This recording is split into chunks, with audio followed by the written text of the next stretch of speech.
Hello friends, स्वागत है आपका हमारे चैनल पर जिसका नाम है पृथ्वी स्टडी पॉइंट।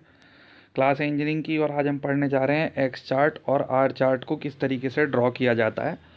ठीक है, और एक एग्जांपल के थ्रू इसमें समझाया गया। तो कंट्रोल चार्ट जो हमने पढ़े थे लास्ट में, तो उसमें ये हमें पढ़ना है एक्स बार चार्ट। ठीक है, जैसे कि हम जानते हैं एक्स बार क्या चीज़ होता है, ये मीन से रिलेटेड होता है। मीन जैसे समांतर माध्य कहते हैं। तो इसमें हमें सेंट्रल टेंडेंसी पता चलती है किसी प्रोसेस की। ठीक है, अब यहाँ प्रोसेस क्या पता चलेगा, मान लीजिए आप कोई डायमीटर मेज़र कर रहे हैं, कोई लेंथ मेज़र कर रहे हैं। ठीक है, तो वो जो आपको पता होता है कि वो अपर कंट्रोल लिमिट और लोअर कंट्रोल लिमिट के बीच में वो डाटा होना चाहिए, है ना। तो उसी तरीके से यहाँ पे कुछ फॉर्मूले हैं एक्स बार चार्ट के। ठीक है, वो सारी बातें हैं। तो it shows change in process average and is affected by change in process variability. तो इस चार्ट के माध्यम से जो है हमें एक तो एवरेज वैल्यू का पता चल जाता है, और हम ये भी देख के पता लगा लेते हैं कि जो हमारा प्रोसेस है वो अंडर कंट्रोल है या आउट ऑफ कंट्रोल। ठीक है, ये मैंने सेंट्रल टेंडेंसी वाली बात आपको बताई दी। और cyclic shift in the process, cyclic way में जो है इसमें शिफ्ट होती है कि जो मूवमेंट होगी चार्ट की वो अप डाउन चलती रहेगी। अभी आपको लास्ट में दिखाया जाएगा। ठीक है, it detects steady progress changes like tool wear. अगर कुछ चेंजेस आ रहे होंगे वो उसमें विजिबल हो जाएंगे। और जनरली जो है इसको आर चार्ट के साथ यूज़ किया जाता है। आर चार्ट होता है बच्चों रेंज चार्ट।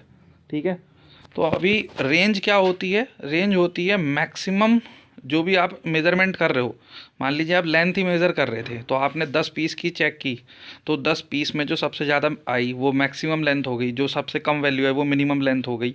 तो मैक्सिमम में से मिनिमम आप घटाएंगे तो वो रेंज होती है। ठीक है, ये 10th क्लास में जो है पढ़ाया जाता है, आपको भी पढ़ा होगा मैथ में। ठीक है, उसी से ही रिलेटेड है, ये मैथ का टूल है एक तरीके से। तो ये रेंज चार्ट के बारे में बात हो गई। ठीक है, इससे हमें मेजर ऑफ स्प्रेड पता चलता है, मतलब आपकी जो वैल्यूज़ हैं वो लोअर लिमिट और अपर लिमिट के बीच में कहाँ तक वेरी कर सकती हैं। ठीक है, वो उसकी रेंज हो जाती है। अब देखिए इसको ड्रॉ कैसे करते हैं। मेन इसमें ड्रॉ ये डेफिनेशन का इतना वो नहीं है। तो हमने क्या किया यहाँ पे, good number of sample of items coming out of the machine are collected at random at different interval of times.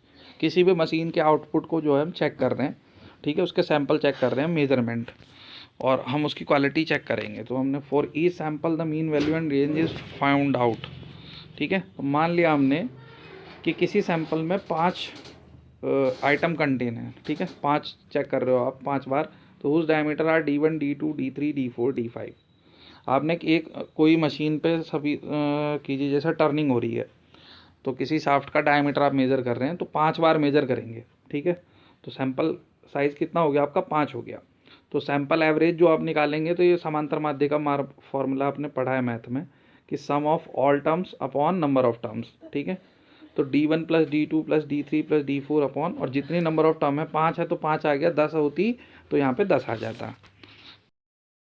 ठीक है, आपने पढ़ रखा है range maximum diameter minus minimum diameter. ये मैंने आपको भी बताया कि जो भी आपका सबसे बड़ा डायमीटर आएगा उसमें से मिनिमम आप घटा देंगे तो आपकी रेंज आ जाएगी। ठीक है, आगे बढ़ते हैं। अब देखिए एक एग्जांपल ले रखा है हमने, ये कैसे बना है। पहला सैंपल साइज़, मतलब पहला यहाँ सैंपल नंबर है। ठीक है, और सैंपल साइज़ कितने का है, 5 का। यानी कि जब आपने 5 रॉड का डायमीटर चेक किया होगा, ठीक है, पहली बार, यहाँ लिखा फर्स्ट के आगे देखिए, तो 5 अलग अलग डायमीटर आए होंगे, उन सब का सम किया होगा और 5 से भाग की होगी तो 7 आया डिवाइड करके, तो वो आपकी एक्स बार की वैल्यू हो गई। ठीक है, अच्छा रेंज, तो आपने जो 5 डायमीटर नापे उसमें मैक्सिमम, ठीक है, मैक्सिमम और मिनिमम का जो डिफरेंस आया वो 2 आया। ठीक है, तो वो रेंज हो गई। ये एक सैंपल की बात हुई बच्चों, सैंपल नंबर 1। ऐसे ही आपने सैंपल नंबर 2 लिया, मतलब 1 घंटे के बाद आप फिर मशीन पे गए, फिर आपने 5 पीस चेक किए, 5 पीस चेक किए, उनके डायमीटर नोट किए होंगे, उन डायमीटर का सबका सम करा होगा, फिर 5 से डिवाइड करी होगी, तो इस बार 7.5 आया। बिल्कुल ईजी है। और आगे देखिए रेंज कैसे निकली होगी, उन 5 में से फिर जो मैक्सिमम डायमीटर आया माइनस मिनिमम डायमीटर आपने किया, तो आपका डिफरेंस इस बार 3 आ गया, तो रेंज 3 हो गई।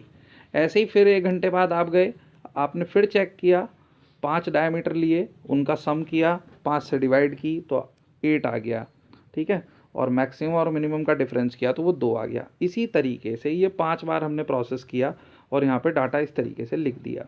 ठीक है, तो हमने जो इनका सम किया तो यहाँ पे समेशन एक्स बार से दिखा रहे हैं 42 आया, और इनका सम किया तो इसको सिग्मा आर से दिखा रहे हैं समेशन आर। इतनी बात समझ में आ गई होगी। अब आगे देखिए, एक्स डबल बार मतलब ये मीन की वैल्यू कैसे निकाल रहे हैं कि जो समेशन आया वो अपॉन नंबर ऑफ सैंपल। ठीक है, तो हम समेशन आपका कितना आया 42, नंबर ऑफ सैंपल कितना है आपका 5, तो आपकी जो एक्स बार आ गया, जो मीन लाइन आएगी वो 8.5 की आ गई। ठीक है, ऐसे ही आप जो है आर बार निकाल रहे हैं, मतलब आर का मीन एक तरीके से, तो summation R upon number of sample, तो वो आपका कितना है 12, और नंबर ऑफ सैंपल है आपके 5, तो वैल्यू कितनी आ गई 2.4। ठीक है, ये आपकी मीन वैल्यूज़ आ गई रेंज की और मीन की। अब आगे देखिए, अब आते हैं बच्चों फॉर्मूले जो आपको याद रखने हैं। For X chart upper control limit का ये है formula, UCL upper control limit X double bar plus A2 plus R bar, और लोअर कंट्रोल लिमिट का है X double bar minus A2 R. अब बात ये आएगी, ये आर और एक्स तो क्लियर हो गए, अब ये A2 क्या चीज़ है ये भी मैं अभी बताऊंगा। ये वेरिएबल हैं, मतलब ये कांस्टेंट है, इनकी वैल्यू जो है हमें टेबल में दी होगी। R chart upper control limit D4 R bar और लोअर कंट्रोल लिमिट D3। ये D4 और D3 जो है वो फैक्टर हैं based on normal distribution can be found from the following table. इसके लिए टेबल बनी हुई है। ठीक है, उस टेबल में आप किस सैंपल साइज के लिए क्या वैल्यू लोगे वो उसमें लिखा हुआ है। देखिए मैं आपको टेबल दिखा रहा हूँ, ये भी आपको बुक में भी मिल जाएगी, बुक में से ही मैंने इसको नोट किया है। ठीक है, ये देखिए बच्चों टेबल का मतलब कैसे है, जैसे अगर आप सैंपल साइज़ 2 लेते हैं तो आपको A2 की वैल्यू 1.88 लेनी है, D3 की वैल्यू 0 लेनी है, और D4 की वैल्यू 3.27 लेनी है। ये इस तरीके से है। और हमने जो अपना क्वेश्चन लिया उसमें सैंपल साइज़ कितना लिया बच्चों 5, तो यानी कि मैं A2 की वैल्यू कितनी लूँगा 0.58, D3 की वैल्यू कितनी लूँगा 0, और D4 की वैल्यू कितनी लूँगा 2.11। ठीक है बच्चों, तो अब आगे देखिए, अब हम क्या करेंगे, मैंने ये वैल्यू देखिए यहाँ पे लिख दी है कि A2 हो गया 0.58, D3 हो गया 0, D4 हो गया 2.11। अब मैं अपर कंट्रोल लिमिट और लोअर कंट्रोल लिमिट की वैल्यू निकालूंगा।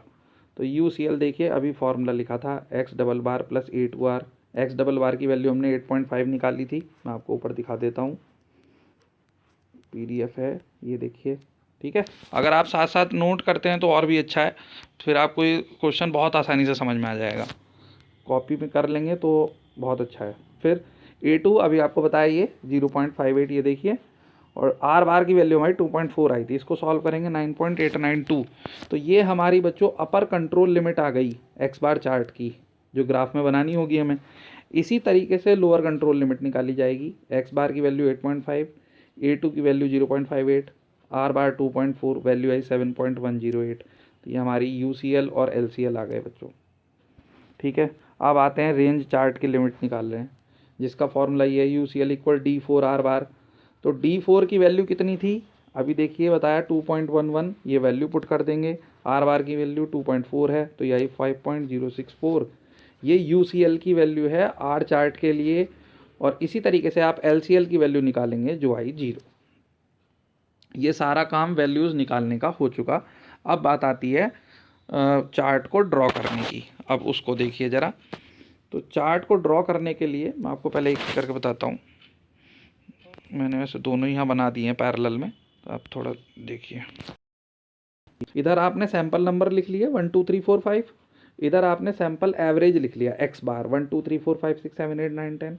ठीक है, अभी मैंने फॉर्मूले से वैल्यू निकाली सारी कि UCL कितना आया था 9.892। ये देखिए बच्चों क्लियर हो रहा है, UCL आया था 7.108, मीन वैल्यू आई 8.5। तो भी इसको आप ग्राफ में ड्रॉ कर देंगे इस तरीके से। उसके बाद अब ये वाली लाइन कैसे बनी है बच्चों, ये क्या चीज़ है कि आपका सैंपल नंबर 1 पर एक्स बार की वैल्यू कितनी थी, इसके लिए स्टार्टिंग में जाना पड़ेगा। आपको ये थोड़ा लग सकता है कि बार बार पीछे देखना पड़ रहा है, लेकिन PDF है तो मुझे पीछे जाना पड़ रहा है। ये देखिए कि सैंपल साइज 1 पे जो एक्स बार की वैल्यू 7 है, फिर मैं इसको आगे से ही समझा दूंगा कि 2 पर 7.5 है और 3 पर 8 है, तो इसी वैल्यू का ग्राफ ड्रॉ किया गया है। तो वही वैल्यू जो है वो नीचे दिखाई गई है, ये देखिए।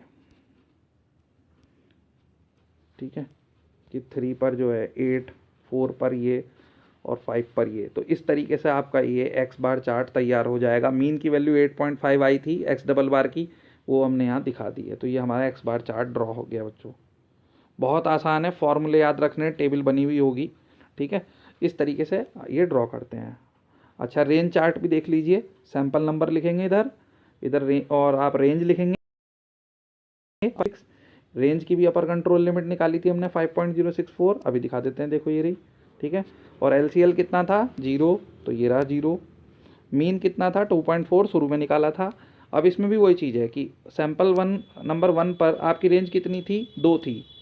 सैंपल 2 पर कितनी रेंज थी, 3 थी।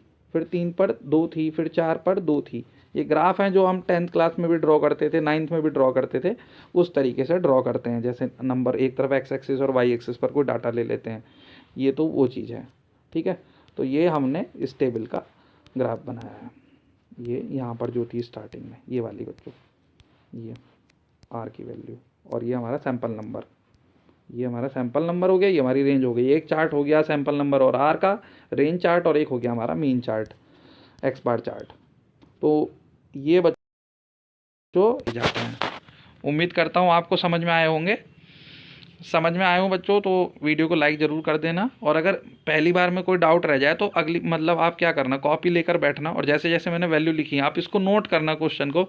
तो मुझे पूरी उम्मीद है कि आपको समझ में आ जाएगा, क्योंकि वीडियो में बड़ी थोड़ी हो सकता है कि आपको प्रॉब्लम लगे, लेकिन आप इसको अगर साथ साथ करेंगे, कॉपी में नोट करेंगे जिनको पढ़ना है, तो वो इसके लिए बहुत बेनिफिट रहेगा, ठीक है। मिलेंगे नेक्स्ट क्लास में नए टॉपिक के साथ, तब तक पढ़ते रहिए, खुश रहिए।